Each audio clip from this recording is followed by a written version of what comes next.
Olá, gente! Eu sou Rafaela. Eu sou a Isadora. E eu sou a Natália. Nós estamos participando do projeto Residência Pedagógica, junto com as professoras Tamires e Jaqueline, na Escola Segismundo Pereira. Hoje nós vamos falar um pouco sobre a questão indígena no Brasil. Então, me conta um pouco sobre quem são os povos indígenas que estão presentes atualmente no Brasil? Então, hoje no Brasil existem aproximadamente 256 povos indígenas, que corresponde a 0,47% da população total do país. Uma grande mudança se comparado com antes da ocupação europeia, onde acredita-se que viviam aqui por volta de 1.000 etnias diferentes, equivalente a mais ou menos 3 milhões de indivíduos. Cada etnia tem suas próprias características, podendo variar radicalmente. Por exemplo, existem mais de 200 línguas indígenas, além de que cada grupo tem sua própria padronagem nas pinturas corporais, as cerâmicas, as cestarias, as organizações sociais e os rituais são diferentes também. E Rafa, por que os termos índio e tribo não são corretos de usar? Então, o termo índio é um termo ultrapassado. Não representa toda a diversidade cultural que existe. O termo mais usado é povos indígenas, que evidencia muito mais a pluralidade das diversas etnias presentes hoje no Brasil. E o termo tribo tem uma forte visão eurocêntrica, que representa povos que ficaram no passado, que são primitivos, carrega uma narrativa de que são inferiores. Assim, reforça a ideia de que os povos indígenas são atrasados. O melhor termo para usarmos é aldeias. Da sociedade, uma sociedade que olha para mim e diz, ele é índio, e faz esse gesto, por exemplo, ela está me colocando numa classificação, digamos, de menos humanidade. E aí a gente tem que brigar com isso. Nesse sentido, aparentemente, é bom que se informe, a palavra índio e indígena não é a mesma coisa. A maioria das pessoas acham que é uma derivação da outra, e não é. A palavra índio, no próprio dicionário está dito isso, eu não estou inventando nada. A palavra índio é uma palavra inventada, não tem significado efetivo. Não existe essa palavra, não sei. Depois, se vocês tiverem curiosidade, procurem no dicionário, vocês vão se surpreender que a primeiro significado que aparece lá é que índio é o elemento químico número 49 da tabela periódica. Lindo isso, né? Eu achei lindo isso aí. Eu já sou preguiçoso e tudo mais, e ainda sou também um elemento químico. Pena que não seja explosivo, né?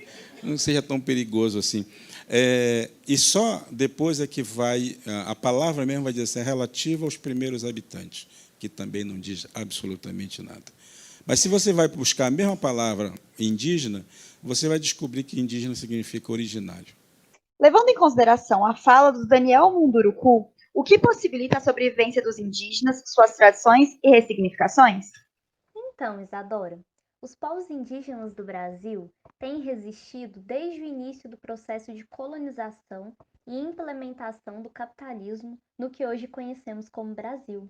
Na história, os trabalhos de historiadoras e historiadores, bem como de antropólogos, têm demonstrado através do uso de documentos como fontes jurídicas a resistência dos indígenas desde o século XIX através das reivindicações a autoridades legais no então Império.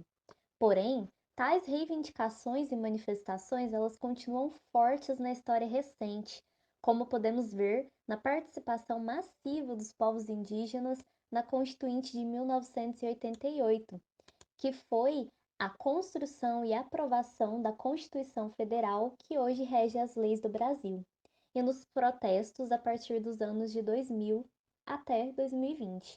A luta é constante para assegurar a sobrevivência e garantir a perpetuação das tradições indígenas aos mais jovens. Mas mesmo antes, na colônia, os indígenas resistiram através da luta, seja ela física, seja ela de não aceitação de batismos cristãos ou de trabalho escravo. Ou seja, esse senso comum de que os indígenas seriam preguiçosos, ele não se fundamenta, ele está errado, porque a não aceitação dos batismos e a negação ao trabalho escravo foram uma forma de resistência. Isso nos mostra como os indígenas conseguem ressignificar sua cultura e inserção no território que lhes foi invadido, desde o século XV, e que ainda hoje tenta ser invadido pelo agronegócio e a mineração, por exemplo. E falando em mineração, vocês sabiam que o desastre ambiental da Vale atingiu diretamente os povos indígenas da etnia Krenak, que vivem na beira do Rio Doce? Etnia essa que, inclusive, é uma das etnias de Minas Gerais, que a Isadora vai falar mais à frente. Portanto, vimos que historicamente são diversas as formas de resistência e sobrevivência dos povos indígenas, não apenas na luta pela demarcação de terras, mas também na presença nas universidades, na política, na literatura, na música, no cinema e sempre nas suas tradições culturais, como os jogos indígenas realizados pelo Conselho dos Povos Indígenas do Estado de Minas Gerais. E aí, em Minas Gerais tem povos indígenas?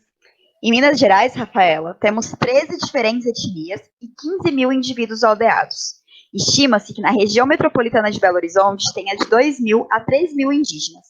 As etnias aqui em Minas são Aranã, Catuauá-Araxás, Caxixó, Quiriri, Krenak, Machacali, Mucuri, Pancararu, Pataxó, Pataxó-Rãrãrãe, Puris, Tuxá, Chacriabá, Chucuru, Cariri.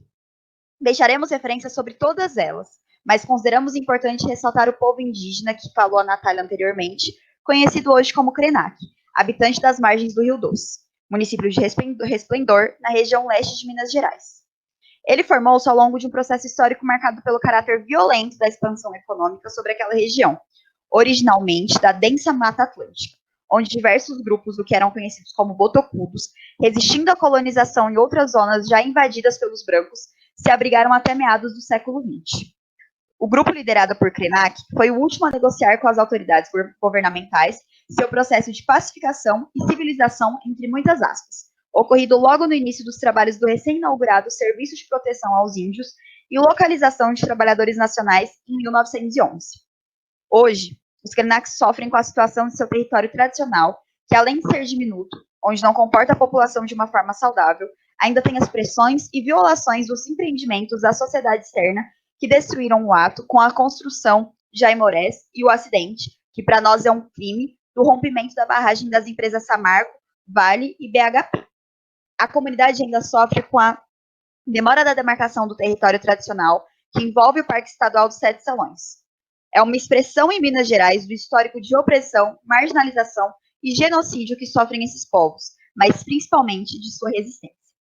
Falando em demarcação, tão necessária à sobrevivência desses povos, é importante que a gente entenda ao que ela se refere.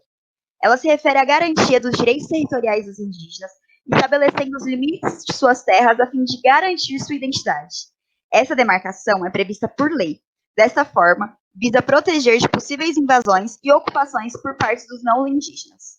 Assegurar a proteção desses limites é, também, uma forma de preservar a identidade, o modo de vida, as tradições e a cultura desses povos.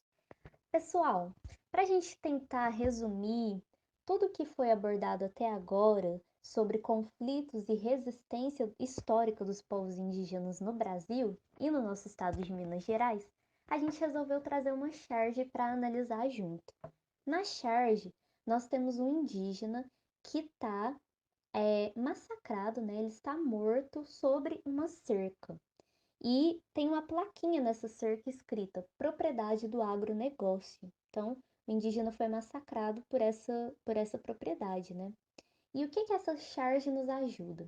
Ajuda a gente a compreender o estado de guerra constante que o filósofo Ailton Krenak e a ativista Sônia Guajajara vão comentar no vídeo que a gente vai compartilhar depois desse slide com vocês.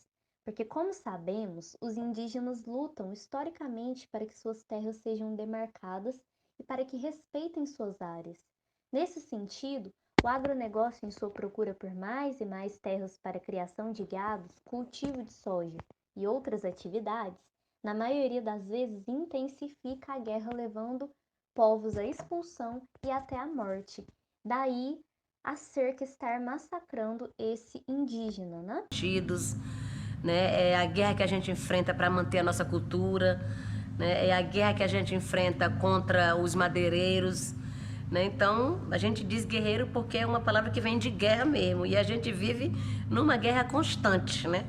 Todo dia, é um dia após o outro, né, sem saber quem é que vai mais ser vivo, quem é que vai mais ser morto. A guerra é um estado permanente, né, da relação entre os povos originários daqui, que foram chamados de os índios, sem nenhuma trégua até hoje, até agora, segunda-feira de manhã, quando nós estamos aqui conversando. Então é isso, pessoal. Aqui na caixinha de descrição, a gente vai deixar outros materiais complementares de filmes, documentários, séries no YouTube, para vocês poderem complementar um pouco mais do que a gente discutiu hoje. E qualquer dúvida, deixe um comentário ou procure a professora Jaqueline.